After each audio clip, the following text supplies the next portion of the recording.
I never enjoyed steak at a steakhouse as much as I enjoy the steaks I make at home, so let me show you how I do it. To make the mushroom sauce, start by slicing up some mushrooms, not too thick and not too thin, and also mince up some garlic. Sauté the mushrooms in olive oil until they're lightly golden, then add in butter, minced garlic, flour, salt, and pepper, and let this cook for a few minutes before you add in your chicken broth and heavy cream.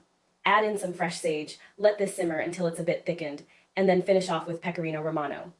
You could do any side really, but today I was craving some creamy mashed potatoes, which the secret to is just mashing the potatoes through a really fine mesh sieve and then finish it off with some heavy cream and butter. For the steak, if there's a fat cap, always sear that part off first because that will release some oil into the pan.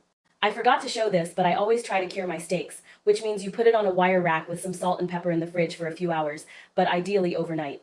When you add in the butter to baste at the end, turn down the heat so the butter doesn't burn and let your steak rest for at least 5 minutes before slicing into it. Then just plate it up with the mashed potatoes, some roasted broccoli, and of course that creamy mushroom sauce. Top it off with fresh parsley and enjoy.